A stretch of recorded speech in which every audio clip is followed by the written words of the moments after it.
Good morning, everyone. So I am about to start my workout, and hopefully all of us can start working out in the morning together. But before we start our workout and before we start minding our body, let's start minding our business. What I want to talk to you guys about this morning is getting started. There's so many aspiring entrepreneurs out there with really awesome ideas, and they just don't know how to get started.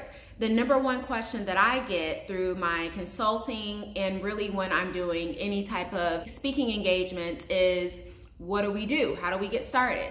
And usually, followed behind that question is, do I need to trademark? Do I need to form an LLC? Do I need to form a corporation? And it's all of these different things. And I think it's because there's so much information out there that it can become an information overload and you don't really know where to start. So my advice is to scale it back, bring it back in, and really focus and hone in on your why. Why are you starting this business? Is it because there's a market that you want to serve? Is it because there's a product or a service that you really need personally? Or if there's someone maybe close to you that really needs this market or service and you found that there's nothing out there on the market like it, find out why you're doing it. And once you find out why, that's going to make it much easier for your step number two. So step number two. Once you determine why you're doing it, now you want to determine who your market is. So one of the reasons why I told you for step number one, you need to determine your why, is because your market is really going to revolve around your why. So I'll give you an example. When I started the Stork Bag, why I did this was to serve pregnant women and postpartum women, because when my friend told me that she was pregnant and really going through a lot of different things in her pregnancy, I figured, there are some care packages out on the market that I can send her for that journey of her pregnancy. Once I realized that it was not anything out there like that, I decided, you know what? I know why I'm doing this. Now let me try to hone in on my why and determine who my market is. Automatically, I knew that my market was going to be that pregnant postpartum mom. Now, of course, it's been 6 years, so we've kind of expanded our market a little bit more, but that's an example of how I got started and really how I had to try and strategize and figure out what to do. So step one, figure out your why. Step two, figure out your market. And once you figure out your market, study your market. Know your market like no other. The number one thing that you want to do when you start out is test the waters. This is why so many technology companies start out in a beta phase. They do a little test to try to see how the market's reception is going to be for that particular software or technology or whatever that is. I advise all entrepreneurs to do the same thing. Once you determine your why, once you determine who your market is and you know your market like no one else, then you kind of want to put the bait out there. Let your market know that you're out there. Give them a test, give them a sample, maybe give them a little product, a pre-order, something like that, for you to get an idea of the reception of your product, but for them to also get an idea of your product or service. How you can do this is, if you're a service-based entrepreneur, you can actually market whatever service you're doing. So instead of you marketing, let's say that you do graphic design. Let's say you do graphic designing. So instead of you trying to sell your graphic designing services right away, maybe you say, I'll do one design or I'll do something for you, a project for you for free. Yes, for free, because it's really important to give things away, and we'll talk about this a little later. But maybe you do it for free. You get an idea of the types of things that they want, the feel that you get whenever you do it for free, whenever you do that product, or you get an idea of what that service is going to entail. You get an idea of your market and you get an idea of your customer. But at the same time, your customer is having the opportunity to get your service and see how you work, your professionalism, whether you're gonna really be a mesh and a match with them. And if the synergy is there, then of course you use your customer as your brand ambassador. If you're a product-based entrepreneur, this is super, super simple. You pre-order. get your product. If you just have a prototype, or if you have just a couple of products, take some bomb pictures, do some really good recording, some really good promotion, and put it on pre-order. Put it on pre-order for a certain amount of time and let people know. This is out there, join our newsletter, pre-order here. And once you get those pre-orders in, that will give you an idea of if your product is receiving the reception that you think it should be receiving. An example of this would be every year, some of you might know, but every year we do pre-orders for our holiday stork bags. Holiday stork bags are limited edition stork bags that we come out with around the holiday time. And we always do pre-orders because we want to gauge the market. The market is always changing. So one of the things that you want to make sure you do not do is you don't learn your market.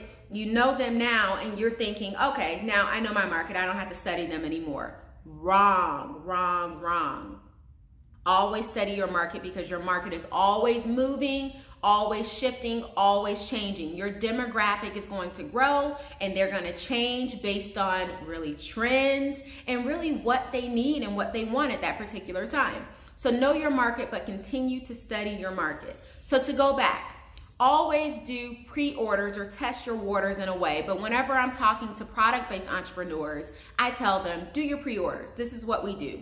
We put out our holiday stork bags in a pre-order so that we can test the market and see, is this something that they really want this year? And if so, how are they buying? Are they buying more in that first week of November? Do we see them trickling in toward the end of the pre-order, which is usually toward the end of November? Or do we see them not even pre-ordering because they're trying to wait until December?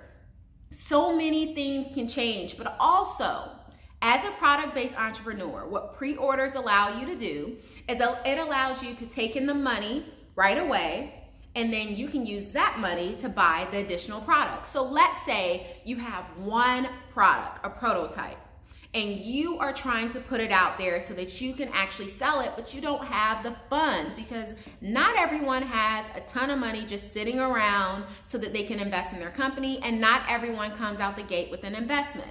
So what you want to do is you want to be strategic and you want to leverage everything you have. So pre-orders help you do that. Pre-orders allow you to take in the money before you actually have the product. So therefore, let's use Susie as an example. Susie has a product. Susie only has one of those products because it costs Susie $12 per unit to get a product produced. Well, Susie wants to get at least 1,000 units produced, and Susie does not have $12,000. So what Susie does is Susie puts her product on pre-order. She takes that prototype, she takes some really good pictures, she posts those on social media and posts those in her newsletter and just shares those as much as she possibly can. And she says, hey guys, pre-order this, and instead of getting it for $24 or $25, you get it for only $20. Susie's giving them an incentive because that means that if I pre-order it, I'm gonna get it for even cheaper than I do when it goes on regular sale. At the same time, Susie gets in all of the money up front, so now Susie can go and she can buy those 1,000 units, use the $12,000 to do that, and Susie still has money left over for her paid marketing campaign and for all of the other things that she needs to do, her bells and whistles. This is a perfect plan for any product-based entrepreneur. Pre-order, pre-order, pre-order. Those are some of the things I want to start you out with. I don't want to overwhelm you. I want you to first understand your why. So step one, what's your why? Why are you starting this? Why do you want to do this? Step two, know your market. Once you figure out who your target demographic is, meaning who are the people that's going to buy your product? Who are the people that you're going to be talking to? Where do they shop? What social media platforms do they go on more? How often are they on the computer? How often are they shopping? Are they more brick and mortar shopping, meaning do they go out to stores to shop, or do they like to shop online? Find out who your market is, how old they are, how much disposable income they have, all of those things. And once you find out that, now you can get to the juicy part, which is trying to put it out there, testing the waters. Service-based entrepreneurs, that's putting it in a beta. So that means kind of testing it out, giving them a sample. Your product-based entrepreneurs, that is pre-ordering. Get one product, a prototype product, take really good pictures and pre-order it. Then use all the money you get from pre-ordering to actually order the rest of your products. So when it's time to put it on regular sale, you send all of your pre-orders out, their products first, and then you put it on sale with all of the money that you got from pre-orders. So you don't need an investment. You don't need to come out of pocket for a ton of money right in the beginning. Now, you want to know, but hold on, do I need to trademark?